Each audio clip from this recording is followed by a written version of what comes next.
Welcome back to Light and Life in our Irrational Love series. You should have received a handout, and if you need a pen, hopefully maybe the servants can find pens, make sure that people can be able to fill out their handouts. We are continuing our Irrational Love series. This is our fourth week.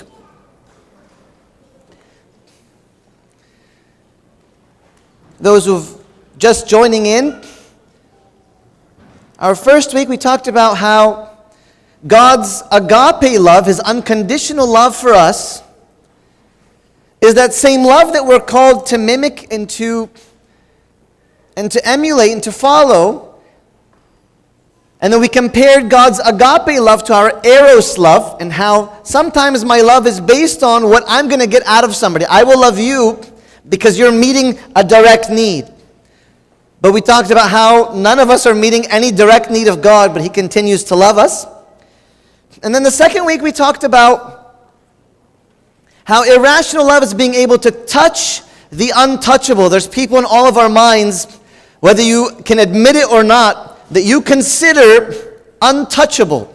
People that you wouldn't deal with, like the way that people dealt with lepers, and they kept their distance from lepers and isolated them.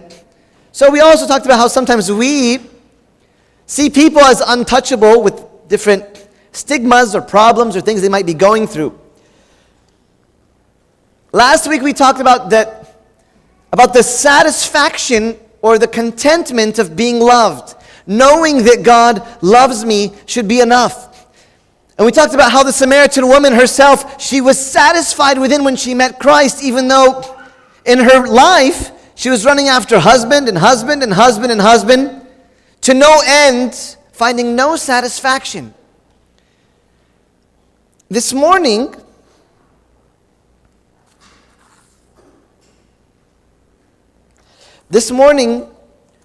we're going to talk about how being loved means being chosen. The sense of being chosen for something is one of the greatest gifts love can bestow on the person that it loves. It means someone has seen me as a unique person, as somebody special. Someone desires to come closer to me, to be on the same side as I'm on. There's nothing more special than knowing that you have been chosen by someone. More than that, to be even recognized as chosen by God. But on the other hand, I want you to be able to identify with the pain that is caused of not being chosen. A lot of people, when they're not chosen for something, you can find children who are coming to a playground and they're picking teams, and they'll say, okay, I got you, and to the last kid, they say, okay, sorry, teams are full. That feeling of rejection is so painful, of not being chosen. There's no pain like it. And when a reject is chosen, when somebody who is rejected is finally chosen, it changes their whole life. Nothing is more moving than somebody who starts to see their value because somebody chose them, for whatever it may be in which they've been chosen. I want you to imagine a kid, maybe with a handicap, that kids kind of look at and keep their distance from. They say, we don't want him on our team, he can't help us.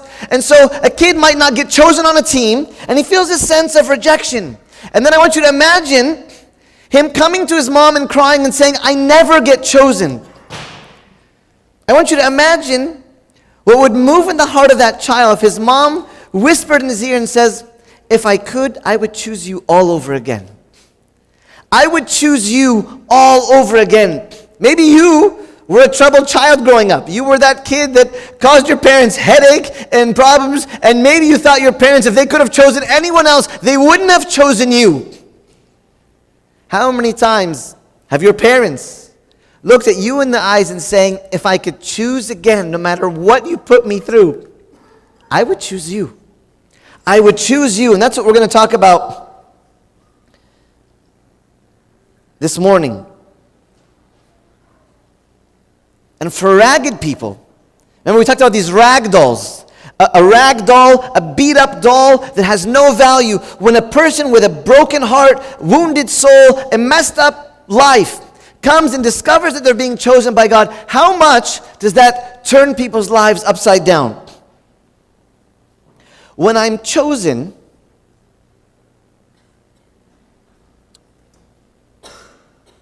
it can change my life. Being chosen, if you turn to your handouts, to be loved means to be chosen. Being chosen, there's 4 factors to this concept of being chosen. The first one is, when I am chosen, I'm seen as unique. I'm seen as somebody who is an individual, something special in me that has been desired. And I want you to think about, I'm going to talk about these 4 factors, but 3 of them are positive, and 1 of them not so much. So the first one is, when I am chosen, I'm seen as a unique person. The other factor is, when I'm chosen, I'm recognized as someone who has something to contribute. You see, a lot of times when you feel like you're chosen, you feel there's some type of value in yourself because you're able to contribute something. I have something that nobody else can contribute. The third factor is, when I'm chosen, it means somebody wants me. It means somebody wants me. Can you think about a time when you've been chosen for something? I want you to think about the joy you feel that when somebody says, we wanted you to be with us. We want you. I don't want my life without you. You've been chosen to be mine.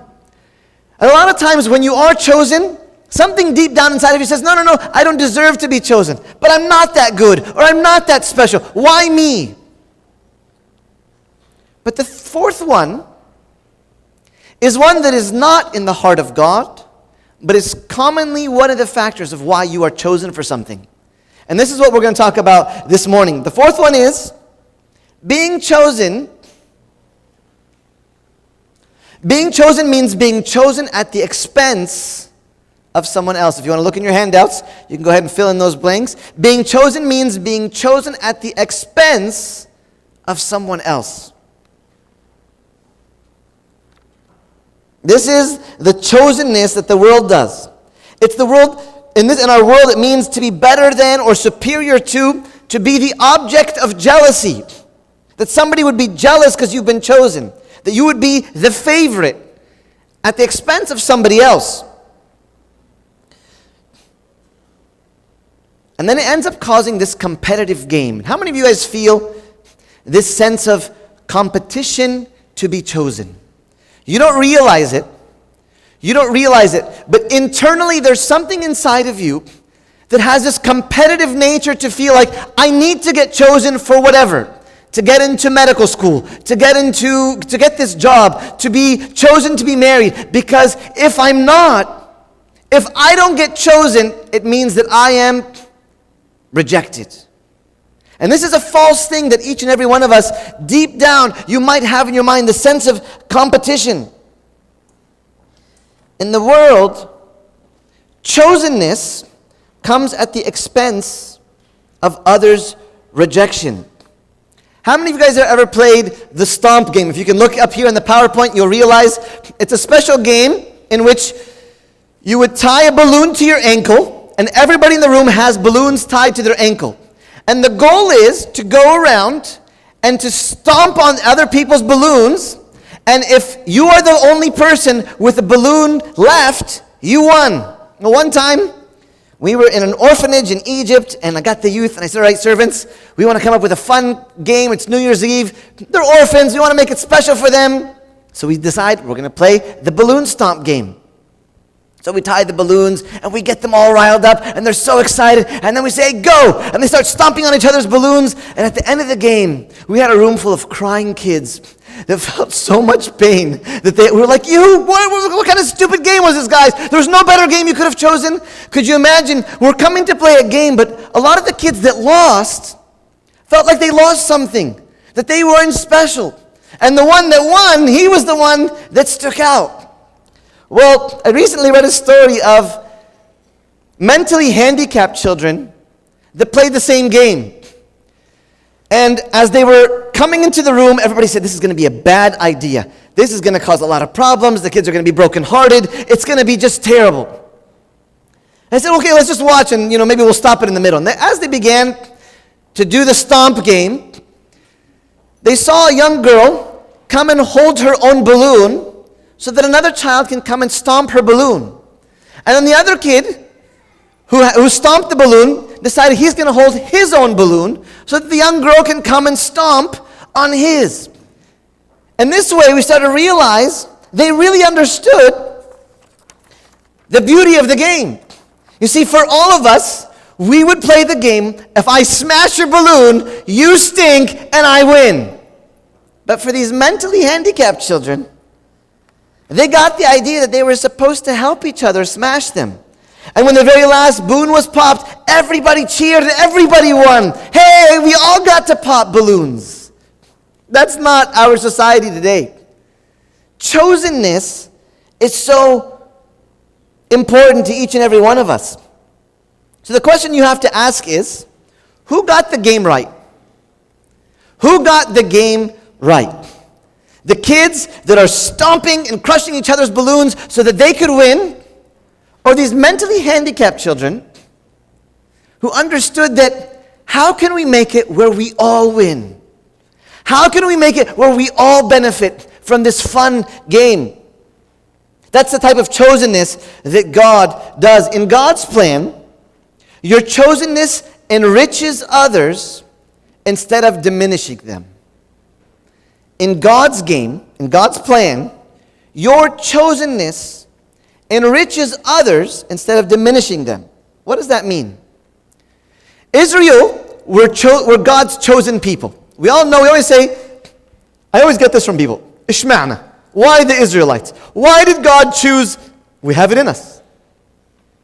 Israel wasn't chosen to be God's people because they were better than everybody else. But they had a special calling. You see, it's not that they had done anything special. They were not his favorites. They had no inside track to heaven. But this concept of being God's chosen people is that his plan was expressed at the beginning of Genesis when it says, and in Abraham, all the people of the earth shall be blessed. You see, the calling of the chosen people was that God's chosen people would bless everyone else. That they would deliver the Messiah that would save the world. You see, the chosen people were not meant just to enjoy the blessedness of being chosen. But because they were chosen, they were meant to enrich others with the knowledge of God. They were just given a special calling to introduce others to God. You see, God's plan was that as his community, his people were incarnate on earth, all the peoples on the earth should be drawn to it. How many of you realize that you play this game, the balloon game? So many of my initial thoughts, my knee-jerk reactions, when I see people, I judge them, I compare to them, I compete against them, and it leads me completely away from love. You see someone driving an expensive car, and you think, how materialistic is that person? And then you end up seeing somebody, with something that is not so nice. And you look at them and you say, they're probably not as successful as me.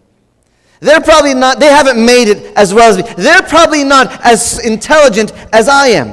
And we begin this concept of, if I win, you must have lost. Or if you've won, I must be losing. It's deep down embedded into the fallenness of our nature. This concept of that if somebody is chosen, if somebody has been granted something, that I myself have automatically become diminished. This is very, very common in people who are insecure. People who see themselves as less because you've automatically seen that somebody else's giftedness is a direct result or means that you yourself have lost already the game. We're going to see how in Jesus' ministry, same thing happened. Look with me here up on the screen. Then there arose a dispute between some of John's disciples and the Jews about purification. And they came to John and said to him, Rabbi, he who was with you beyond the Jordan, that's Jesus, to whom you have testified, behold, he is baptizing, and all are coming to him. John answered and said, a man can receive nothing unless it has been given to him from heaven. You yourselves bear me witness that I said, I am not the Christ, but I have been sent before him. He who has the bride is the bridegroom. But the friend of the bridegroom, who stands and hears him, rejoices greatly because of the bridegroom's voice. Therefore, this joy of mine is fulfilled. What do you have here? John the Baptist's disciples? John the Baptist. He was the man. John brought everybody back to repentance, back to God. John the prophet was the greatest prophet that ever lived. And all of a sudden, Jesus and his disciples are baptizing. Everybody's in line for their baptisms. And so the disciples get together and say, hey, John, what's going on here? You're losing your popularity. Everybody's going to him. You see, they were concerned that as long as his popularity is going to be down, if he's down, they're going to be down. It's the same thing. You see, they need St. John to be the big prophet in town. Because if St. John is doing good, we're doing good. If he's popular, we're popular. And all of a sudden, Jesus and his disciples are the new popular ones in town. You say, okay, what does this have to do? You're going to see something that takes place in the heart of John's disciples, that takes place in each and every one of us. But the status of John the prophet, his prominence being the big shot in town, he was going to have to let go, and he had no problem letting go. And that's what we're going to study this morning. Being chosen by God is not about grasping, it's about learning to let go.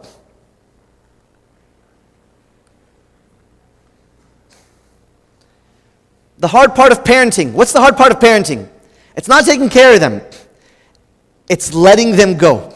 It's letting them. Somebody just told me that their daughter just got her driver's license. And they're like, Abuna, we don't want to give her the keys. And I had the same conversation this morning with somebody, and I said, you got to let go. You got to just let go. And this concept of letting go is something that is hard for us in our nature, because part of it, we're going to understand how we need to do it, because it's going to make such a difference in our experience of chosenness and understanding it. First day of school comes. You know your children might get bullied. They're going to get tempted. Kids are going to teach them bad things. They're going to fail sometimes and be hurt sometimes. And there's going to be some kids, they don't get along, who may wound your children. Stupid teachers who don't like them. We have one of those, and me and Sherry went to go. We were like, okay, let's figure out how we can just, we wanted to hurt her. If she's not going to make my kid happy, she has to be hurt. She has to be punished by God. We're servants of God. We can take care of it. She's on the list. She's on a blacklist that we put on the altar that God would punish her forever. This concept of, we don't want to let go. We don't want to let go, and we feel like we don't understand why we need to. I'm going to talk about how this is related. There's an old story about a man who falls off a cliff. He's going to die, but he throws out a hand and miraculously catches a branch. And he says, is anyone up there? Yes. Who's there? It's God. And I'm going to save you. Wonderful. What should I do? Let go of the branch. What does he say? Is anyone else up there? He doesn't want to let go. You see, letting go is always an act of trust. Letting go of the fact that somebody else has been chosen is an act of trust. And we're going to talk about that in depth. When John the Baptist realized Jesus was on the scene, did he have enough faith to hang on and keep preaching repentance even though he's not the big shot in town? Did John the Baptist say, it's okay guys, it doesn't matter. We're going to continue doing our job and preaching and repenting and doing all this stuff. But more than that, even harder than being able to hold on to his ministry, was did he have enough faith to let go? If there's anything that John the Baptist was perfect at letting go, it was him. He could let go, no problem. From his earliest days, he had known that he had been chosen by God for a special task. And his chosenness would cost him everything. You see, part of being chosen means that you're going to have to let go. What does that mean? You're going to have to let go of a normal way of living. Everybody here wants to be chosen by God. Just like the people of Israel were chosen by God. But if they thought that we're going to be the richest people in the world and we're going to enjoy all of God's blessings and to heck with everybody else, that's not what God has called His chosen people to do. I'm going to ask you this morning, how many of you are willing and able to let go? To let go of whatever it's taking for you to remain in your special calling of chosenness. You see, chosenness by God, if you look up on the screen, you fill up your handouts, chosenness by God calls for sacrifice.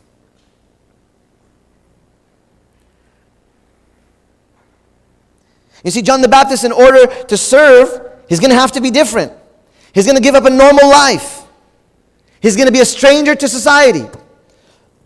He's not going to have the white picket fence. He had to wear funny clothes. He wore camel's hair and ate locusts. Everything he chose, in order for John the Baptist to do what he did to be chosen, it costed him a lot. You see, part of your chosenness by God requires that there would be a cost. A cost of living like everybody else. And this is how we free ourselves of this competition. You see, he was going to have to challenge the powers of the day, people like King Herod. His chosenness meant being sacrifice and strangeness and never fitting in. If you want to experience the irrational love of God, the way that you will accept His chosenness, it's going to have to be by sacrifice. You cannot be chosen. You cannot be chosen. I'm going to repeat it once again. You cannot be chosen unless you accept sacrifice. That's the way of God. It says, many are called, but few are chosen. Everyone is invited. Everyone is called. Many are called, but few are chosen. How many of you want to be chosen by God? There's sacrifice, but there's also glory. There's a gloriness. There's a glory that you will experience in this chosenness. And so now God was asking John the Baptist to let go of one more thing. It was his ministry. It seemed to his followers as if his chosenness was now being lost. Because God was saying, okay, John the Baptist, you prepared the way. Now step aside, and Jesus is going to run the show. Do you think it was hard for John the Baptist to do that? John the Baptist is out preaching and baptizing, and people are saying, pray for me, and he was the greatest prophet, and now Jesus is on scene, and now Jesus says, all right, you're going to go to prison, and me and my disciples are going to take over. You see, John the Baptist was asked to let go of himself. That's why St. John the Baptist says, for he must increase, and I must decrease. I want to ask you a question. How many of you can look to the people that you compare with, compete with, envy, people that you envy, and you say, for they must increase and I must decrease? Everybody has a special chosenness. But in their chosenness, if I'm not chosen, it is okay. They must increase in their chosenness. And it's okay if I decrease. Anybody like this message? Anybody happy to hear the message of they increase and I decrease? Can you switch it around? Can I increase and they decrease, Lord? Because you have this longing within you for significance. You have this deep need within you to be considered significant. What we're going to talk about next is envy. Envy is this toxic stuff inside of us that we feel when we feel ourselves to be unchosen. I want you to think about somebody that you envy. Let me define envy. Envy is wanting what another person has and feeling badly that I don't have it. Envy is wanting what another person has and feeling badly that I don't have it. It's disliking God's goodness to someone else and dismissing God's goodness to me. Once again, envy is disliking God's goodness to someone else. It's not being happy that God made this person pretty or successful or gifted, whatever it is. It's disliking God's goodness to someone else and dismissing God's goodness to me. It's overlooking that I'm also chosen. You are dismissing your own chosenness through the sin of envy. You see, envy is desire plus resentment. I want you to take a second and think for yourself. How many of you look to somebody else's chosenness? Ladies, look at somebody else's, their hair, their height, their eyes, their weight, whatever it is. Whatever it is that you desire. And you don't just say, wow, Lord, thank you that you've created beautiful people on this planet. We say, why can't I have been beautiful? I resent that this person is pretty. Or that this guy's business took off and my business didn't. Or that this person always gets A's and I didn't. You see, envy is anti-community. Envy is anti-community. We have a lot of envy sometimes in our own community. Sometimes we envy people's positions, people's roles within the church, people's service. We envy and we resent it and we hate it and it's creeping up in us and it is so demonic. Envy is so poisonous. You see, envy is dangerous because it's opposed to other people. Even St. Paul says, mourn with those who mourn. So when somebody loses a loved one, we go and we cry with them and we understand that one. How about rejoice with those who rejoice? We go to their graduations and that's great. But I don't want to hear that my neighbors just moved out of my neighborhood and they just bought a big fancy nice house outside of our neighborhood. We have to be careful of this spirit of envy inside each and every one of us. Envy not only seeks self-gratification. You see, lust, greed, those seek to gratify our desires, satisfy our desires. But the difference with envy is this. It not only seeks to gratify what I want, to give me whatever my desires are, but it seeks to diminish the one I envy. How poisonous is that? How many of you would love to admit that you have this? Nobody wants to admit this. We all got it. We all hate to see. I find it in myself. When I find the success of another servant of God, and I say, why can't I be successful? Oh, if they only knew that this person is whatever. Like, what is that inside of me? What is that evil inside of me that I have this envy that not only can I just say, thank God that there are people, that there are churches that are winning souls for Christ. And we praise God for them and we say, Lord, thank you that part of your body is doing something magnificent. And we thank you for the special role that we have within your kingdom. It's in our own role. But I don't like that they've been chosen to be the popular whatever, and I'm not.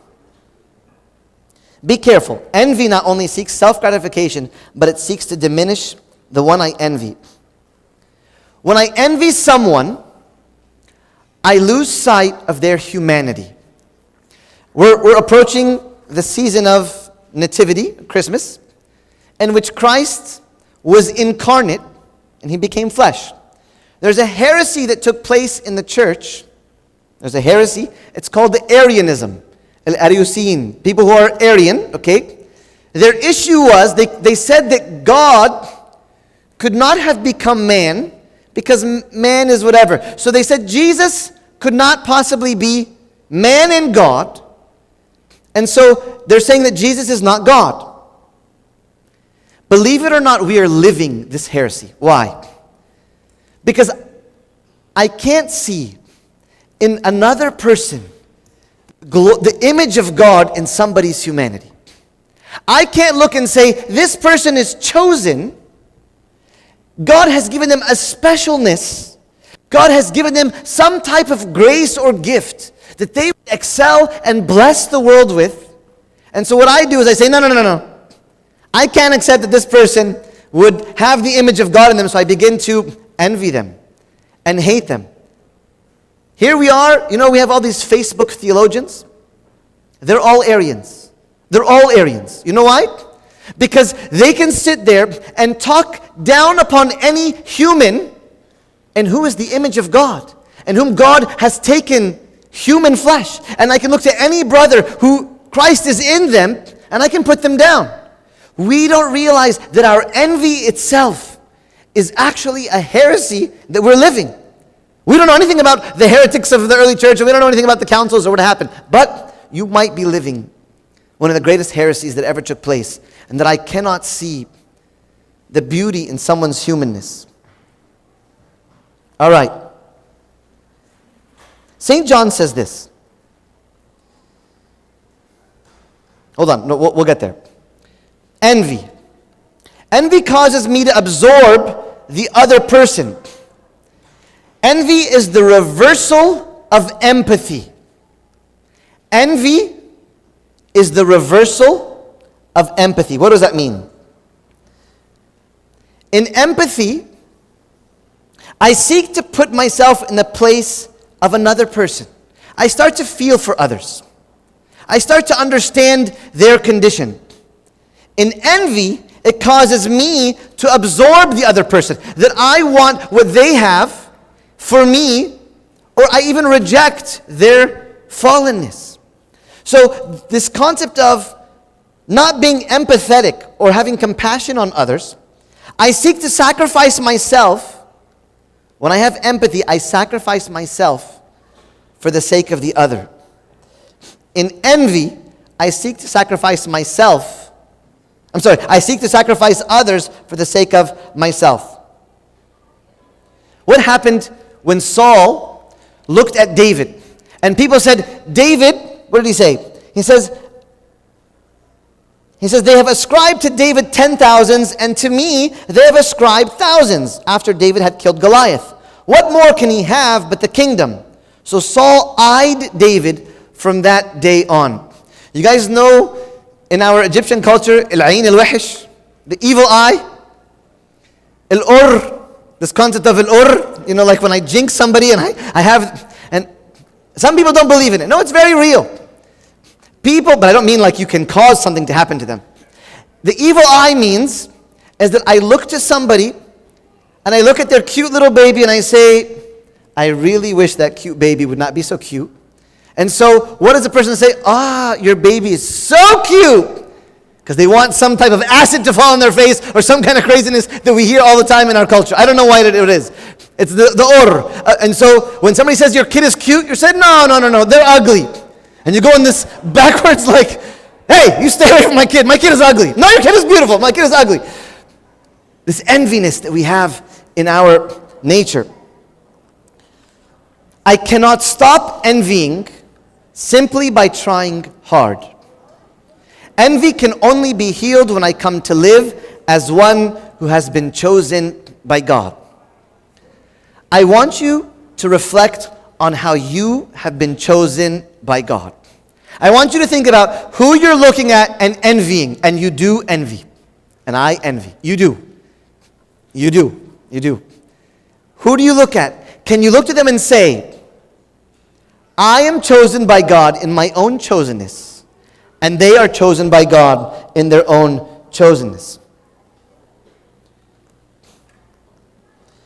Last thing, in God's love, my chosenness never comes at anyone else's expense. My chosenness never comes at anyone else's expense. God chooses each of his children with an infinite uniqueness. St. John says, no one can receive anything except what has been given from heaven, in that passage that we read.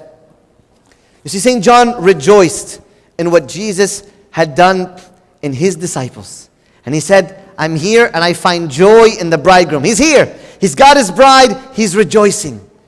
Beware of the sin of envy and value that to be chosen by God means to be loved by God. And glory be to God.